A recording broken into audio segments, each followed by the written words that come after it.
ಎಲ್ಲರಿಗೂ ನಮಸ್ಕಾರ. ನಾನಿವತ್ತು ಕಾರ್ಕಳ ತಾಲೂಕಿನ ಸಾನೂರಿನಲ್ಲಿದ್ದೇನೆ. ಇಲ್ಲಿ ನಮ್ಮ ಜೊತೆ ಸಂತೋಷ್ ಅವರಿದ್ದಾರೆ. ಅವರು ತನ್ನ ಮನೆಯಲ್ಲಿ ಬೇರೆ ಬೇರೆ ಜಾತಿಯ ಕೋಳಿಗಳನ್ನು ಸಾಕ್ತಾ ಇದ್ದಾರೆ.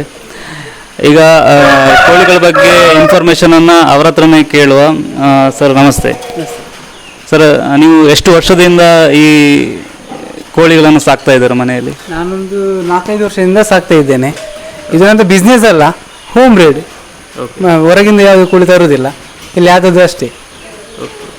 ಅಂದರೆ ಫಸ್ಟ್ ಎಷ್ಟು ಕೋಳಿಯಿಂದ ಸ್ಟಾರ್ಟ್ ಮಾಡಿದ್ದು? ಫಸ್ಟ್ ನಾನು ಒಂದು ಮೇಲ್ ಒಂದು ಫೀಮೇಲ್ ಇತ್ತು, ಅದರಿಂದಲೇ ಸ್ಟಾರ್ಟ್ ಮಾಡಿ ಇಷ್ಟು ಕೋಳಿ ಮಾಡಿದ್ದು ನಾನು 4 years ಬ್ಯಾಕ್. ಎಸ್, ಹೌದು. ಅದು ನನ್ನ ಹತ್ರ ಇರುವುದು ಲೈನೇಜ್ ಕೋಳಿ ಮಾತ್ರ, ಲೋಕಲ್ ಯಾವ್ದು ಥರದ ಕೋಳಿ ಇರುವುದಿಲ್ಲ. ಆ್ಯಕ್ಚುಲಿ ನಾನು ಫಸ್ಟಿಗೆ ತಂದ ಕೋಳಿ ಒಂದು 5 ವರ್ಷ ಹಿಂದೆ ನಾನೊಂದು ಮೇಲ್ಗೆ 12,000 ಕೊಟ್ಟು ಫೀಮೇಲ್ಗೆ 6,000 ಕೊಟ್ಟು ತಂದೆ ಫಸ್ಟಿಗೆ. ಅದೇ ಟಾಪ್ ಲೈನೇಜ್ ಇದ್ದೇ ಕೋಳಿ ತಂದದ್ದು ನಾನು ಫಸ್ಟಿಗೆ ಸ್ಟಾರ್ಟ್ ಮಾಡಬೇಕಾದ್ರೆ. ಓಕೆ, ಎಲ್ಲಿಂದ ತಂದದ್ದು? ಅದು ತಮಿಳ್ನಾಡಿನ.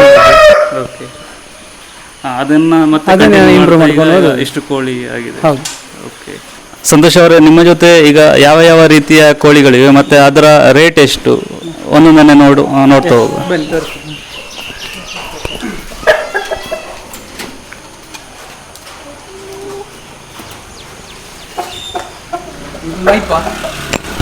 ಒಂದು ಇದಕ್ಕೊಂದು ಈಗ ಒಂದು 3 ವರ್ಷ ಆಗ್ತಾ ಬಂತು. ಇದು ಇಲ್ಲೇ ಆದ ಕೋಳಿ ಇದು. ಈಗ ಬ್ರೀಡರ್ ಆಗಿ ಲಾಸ್ಟ್ ಟೈಮಲ್ಲಿ ಯೂಸ್ ಮಾಡಿದ್ದೇನೆ ಇದನ್ನು. ಈಗ ಸ್ವಲ್ಪ ಏಜ್ ಆಯಿತು, ಹಾಗಾಗಿ ಬ್ರೀಡಿಂಗ್ ಮಾಡ್ತಾ ಇಲ್ಲ. ಇದು 2 time ವಿನ್ನರ್, ಸಿಂಗಲ್ ಫ್ಲೈಯಲ್ಲಿ ವಿನ್ ಆಗಿದೆ ಇದು 2 ಸಲ. ಇದರ ವೆಯ್ಟ್ ಅಂತ ಹೇಳಿದರೆ ಒಂದು 4.5 kg ತನಕ ಬರ್ತದೆ. ಯಾವಾಗ ಮ್ಯಾಚ್ ಇರ್ತದೆ ಆವಾಗ ಅದರದ್ದು ವೆಯ್ಟ್ ಕಡಿಮೆ ಮಾಡಿಸ್ತೇನೆ, ಅಂದರೆ ಎಕ್ಸಸೈಸ್ ಎಲ್ಲ ಮಾಡಿಸಿ ಸ್ವಲ್ಪ ವೆಯ್ಟ್ ಕಡಿಮೆ ಮಾಡಿಸ್ತೇನೆ.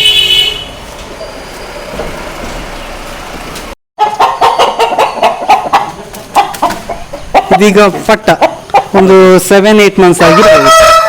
ಇದು ಇನ್ನೂ ರೆಡಿ ಆಗಲಿಕ್ಕೆ ಒಂದು 4-5 ತಿಂಗಳು ಹೋಗ್ತದೆ.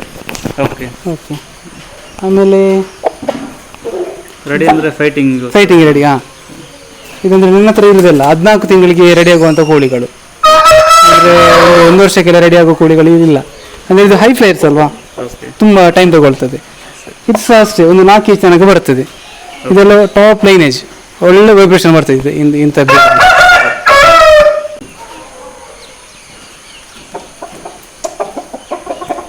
ಇದು ಉರಿಯ.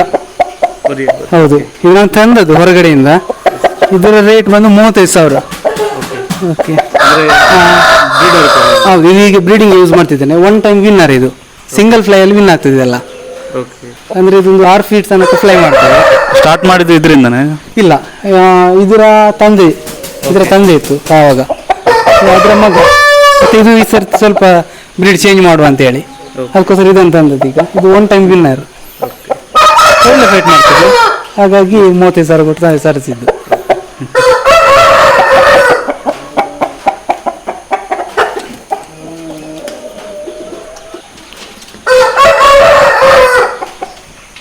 ಇದು ಉರಿಯ. ಇದು ಸಹ ಇನ್ನೊಂದು 4 ತಿಂಗಳು ಬೇಕು ರೆಡಿ ಆಗಲಿಕ್ಕೆ. 4 months. ಹಾಂ, 4 monthsಲ್ಲಿ ಕರೆಕ್ಟ್ ರೆಡಿ ಆಗ್ತದೆ. ಇದು ಒಂದು 3 kg ತನಕ ಆಗ್ತದೆ ವೆಯ್ಟ್. ಓಕೆ, 4 months ಆದಮೇಲೆ ಇದರ ರೇಟ್ ಅಂತ ಹೇಳಿದರೆ ಅದರ ಫೈಟಿಂಗ್ ಹೇಗೆ ಬರ್ತದೆ ಹಾಗೆ ರೇಟ್ ಫಿಕ್ಸ್ ಮಾಡ್ತದೆ. ಫೈಟಿಂಗ್ ಮೇಲೆ ರೇಟ್ ಫಿಕ್ಸ್ ಆಗ್ತದೆ. ಇದು ಮೈಪ. ಇದು ರೆಡಿ ಆಗಲಿಲ್ಲ ಇನ್ನೂ ಸಹ. ಈಗಂದರೆ ಸ್ವಲ್ಪ ಮೋಲ್ಡಿಂಗ್ ಸೈಜ್ ಉಂಟು. ಇದರ ರೇಟ್ ಬಂದೊಂದು 15,000 ತನಕ ಹೋಗ್ತದೆ, ಸೇಲ್ ಆಗ್ತದೆ. 15,000? ಹೌದು. ಅಂದರೆ ಹೈ ಫ್ಲೈಯರ್ಸ್. ಹೌದು, ಅದೇ ಒಂದು 3 kg ತನಕ, 3-3.5 kg ತನಕ ಬರ್ತದೆ. ಇದೆಲ್ಲ ಟಾಪ್ ವೈಬ್ರೇಷನ್ ಇರೋ ಕೋಳಿ. ಈ ವೆಯ್ಟ್ ಉಂಟು. ಆಮೇಲೆ ಹೈಟ್ ಆಗಿ ಬರ್ತದೆ ಕೋಳಿ.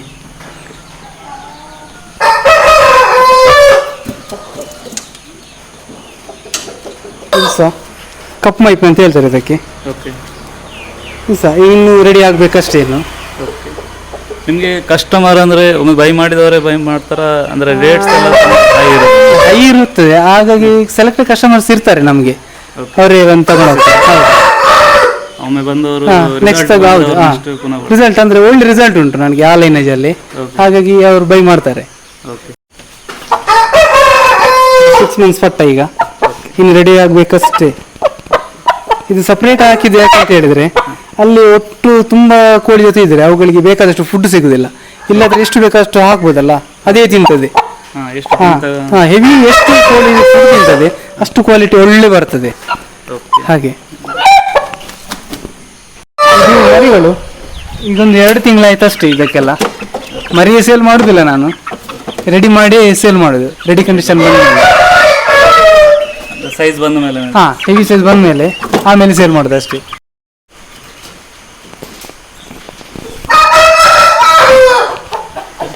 ಇದು ಉರಿಯ, ಇದು ಸಹ ಮೋಲ್ಡಿಂಗ್ ಸ್ಟೇಜಲ್ಲಿ ಉಂಟು, ಹೊಸ ಫೆದರ್ ಬರ್ತುಂಟು, ಹಾಗಾಗಿ ಬಾಡಿ ಕ್ಲೀನ್ ಇರ್ತದೆ, ಮುಟ್ಟುವಾಗ ಸ್ವಲ್ಪ ದೊಬ್ಬೆ ಆಗ್ತದೆ. ನೀವು ಇದು ಸ್ಟಾರ್ಟ್ ಮಾಡುವಾಗ ಅಂದರೆ ಟೋಟಲ್ ಎಷ್ಟು ಇನ್ವೆಸ್ಟ್ಮೆಂಟಲ್ಲಿ ಸ್ಟಾರ್ಟ್ ಮಾಡಿದ್ದು ಫಸ್ಟಿಗೆ? ಒಂದು 20-25 ಸಾವಿರದಲ್ಲಿ ಮಾಡಿದ್ದೇನೆ ಅಷ್ಟೇ, ತುಂಬ ಖರ್ಚು ಮಾಡಲಿಲ್ಲ ನಾನು. ಓಕೆ, ಎಲ್ಲ ಗೂಡೆಲ್ಲ ಸೇರಿ ಅದಷ್ಟೇ. ರೆಡಿ ಇಲ್ಲ, ಇದೆಲ್ಲ ಸ್ವಲ್ಪ ಕಡಿಮೆ ರೇಟ್ ಇದೆಲ್ಲ, ಒಂದು 2,500-3 ಸಾವಿರಕ್ಕೆಲ್ಲ ಸೇಲ್ ಮಾಡಲಿಕ್ಕೆ ಆಗ್ತಿದ್ದಲ್ಲ. ಈಗ ರೆಡಿ ಇಲ್ಲ, ರೆಡಿ ಮಾಡಬೇಕಷ್ಟೇ. ಒಂದು 2 ಮಂತ್ಸಲ್ಲಿ ರೆಡಿ ಆಗ್ತದೆ. ಹಾಂ ಹೌದು ಹೌದು. ಇದು ನಮ್ಮ ಫೀಮೇಲ್. ಇವಾಗ ಫೀಮೇಲ್ಗೆ ನಾನು ಅದೇ 7,000 ಕೊಟ್ಟಿದ್ದೇನೆ. ಹೌದು,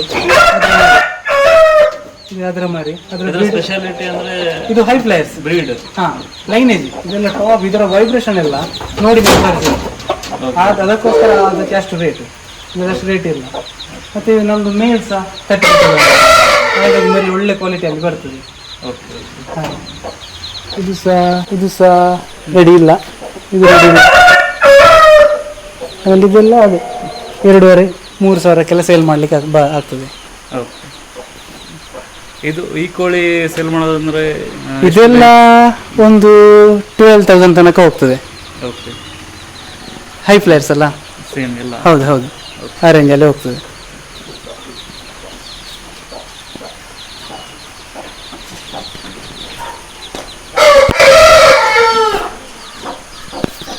ಸಂತೋಷ್ ಅವರೇ, ಇಷ್ಟು ಕೋಳಿಗಳನ್ನು ಸಾಕ್ತಾ ಇದ್ದೀರಾ, ಇದಕ್ಕೆ ಫುಡ್ಡು ಮತ್ತು ಇದರ ಮೇಂಟೆನೆನ್ಸ್ ಹೇಗೆ ಮಾಡ್ತಾ ಇದ್ದೀರಾ ಡೈಲಿ? ನಿಮಗೆ ತೋರಿಸ್ತೇನೆ. ಸೇಮ್ ಒಂದೇ ಫುಡ್ ಹಾಕುದಿಲ್ಲ, ವೆರೈಟಿ ಆಗಿ ಫುಡ್ ಕೊಡ್ತೇವೆ ನೋಡಿ. ಭತ್ತ, ಬಾಜ್ರಾ, ರಾಗಿ, ಜೋಳ ಮತ್ತು ರೈಸ್, ಬಾಯ್ಲ್ಡ್ ರೈಸ್. ಓಕೆ, ಇಷ್ಟೆಲ್ಲ ಇದು ರಾತ್ರಿ ನೀರಲ್ಲಿ ಹಾಕಿ ಈಗ ವಾಶ್ ಮಾಡಿ ಹಾಕೋದು. ಓಕೆ, ಮತ್ತು ಖಾಲಿ ಇದು ಫುಡ್ ಮಾತ್ರ ಹಾಕೋದಲ್ಲ, ಇದಕ್ಕೆ 2 ಮಿನರಲ್ ಮಿಕ್ಸ್ ಹಾಕ್ತೇವೆ ನಾವು. ಯಾಕಂತ ಹೇಳಿದ್ರೆ ನಾರ್ಮಲ್ ಫುಡ್ಡಲ್ಲಿ ಎಷ್ಟು ಬೇಕಷ್ಟು ಮಿನರಲ್ಸ್ ಸಿಗುವುದಿಲ್ಲ, ಇದು ಅದಕ್ಕೋಸ್ಕರ ಎಕ್ಸ್ಟ್ರಾ ಇದನ್ನು ಮಿಕ್ಸ್ ಮಾಡಿ ಕೊಡೋದು ಅವುಗಳಿಗೆ. ಸಪ್ಲಿಮೆಂಟ್ ಹೌದು, ಏನಿದೆ ಆ್ಯಕ್ಚುಲಿ? ಇದು ಮಿನರಲ್ಸ್ ಪೌಡರ್. ಈ ದನಗಳಿಗೆಲ್ಲ ಕೊಡ್ತಾರಲ್ಲ ಅದೇ, ಅದಕ್ಕೆ ತುಂಬ ಹಾಕಬೇಕು. ಕೋಳಿಗೆ ಆಗುವಾಗ ಸ್ವಲ್ಪ ಕಡಿಮೆ ಪ್ರಮಾಣದಲ್ಲಿ ಹಾಕಬೇಕು. ಹೌದು, ಮತ್ತು ನಮ್ಮದೇ ಅದು ಒಂದು ಪ್ರೋಟೀನ್ ಪೌಡರ್ ನಾವು ಮಾಡಿದ್ದೇವೆ ನೋಡಿ. ಈ ಪೌಡ್ರು ಇದರಲ್ಲಿ ಬಟಾಣಿ, ಹುರುಳಿ, ನೆಲಕಡಲೆ ಅದೆಲ್ಲ ಪುಡಿ ಮಾಡಿಕೊಂಡು ಹಾಕುವುದು.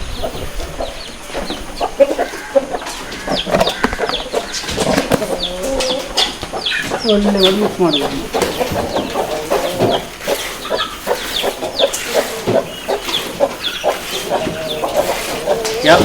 ಯಾವ ಟೈಮ್ಗೆ ಹಾಕಬೇಕಂತ? ಇದು ನಾವು ಬೆಳಿಗ್ಗೆ ಕೊಡ್ತೇನೆ, 1 ಟೈಮ್ ಮಾತ್ರ, ಮತ್ತು ಫುಲ್ ಡೇ ನೀರು ಮಾತ್ರ. ಇದು ಒಂದು ಸಲ ಹಾಕಿದರೆ ಇನ್ನು ನೆಕ್ಸ್ಟ್ ನಾಳೆ ಹಾಕೋದು. ಓಕೆ,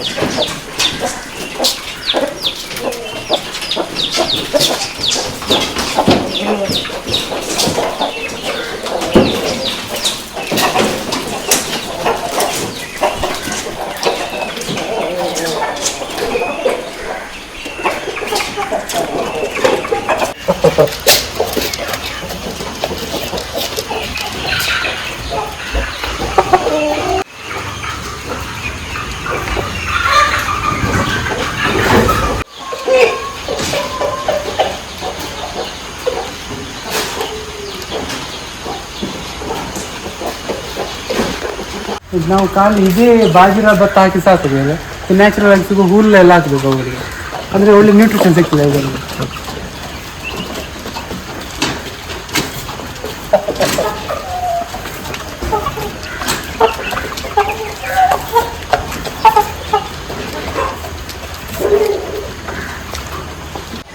ಇದು ರೆಡಿ ಇರುವ ಹುಂಜಗಳಿಗೆ ಮೊಟ್ಟೆ ವಾರದಲ್ಲಿ ಒಂದು ಸಲ ಆದರೂ ಹಾಕಬೇಕು. ಒಳ್ಳೆ ಪ್ರೋಟೀನ್ ಸಿಗ್ತದೆ ಅವುಗಳಿಗೆ, ಗ್ರೋತ್ ಎಲ್ಲ ಒಳ್ಳೆ ಬರ್ತದೆ.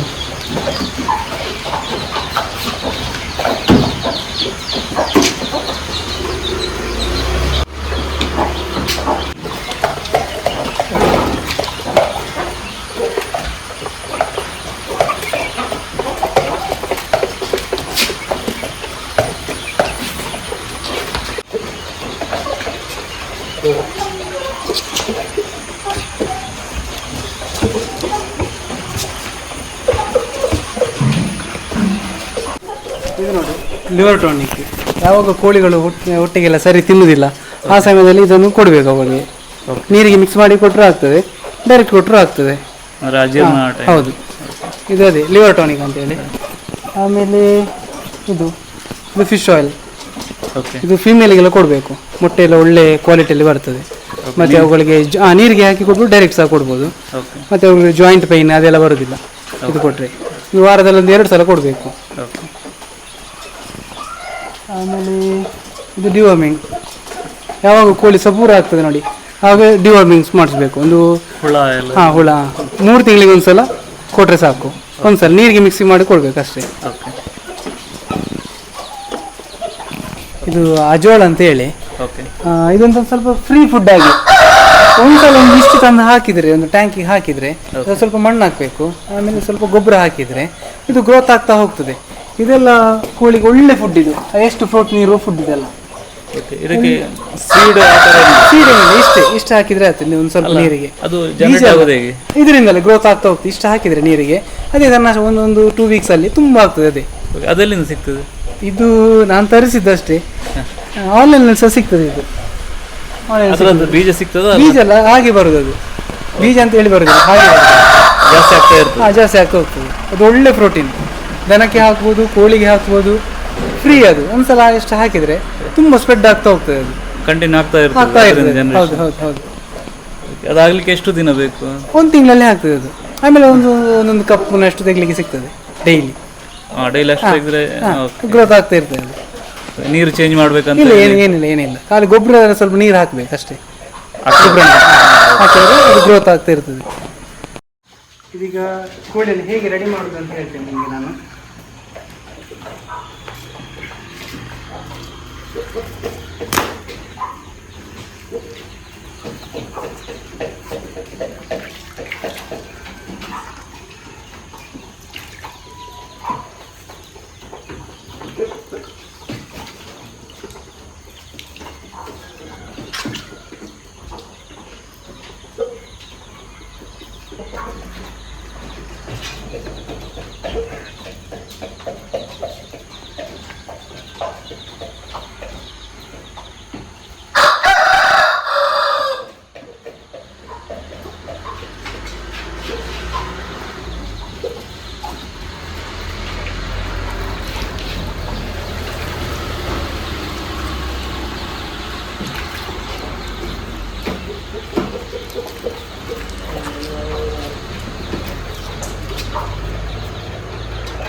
ಹೀಗೆ ಮಾಡ್ತಾ ಇದ್ರೆ ಕಫ ಎಲ್ಲ ಆಗುದಿಲ್ಲ. ಅವುಗಳಿಗೆ ಹೆಲ್ದಿ ಆಗಿರ್ತದೆ ಕೋಳಿಗಳು, ಮತ್ತೆ ಸ್ವಲ್ಪ ಫ್ರೆಶ್ ಆಗಿರ್ತದೆ ಅವುಗಳು.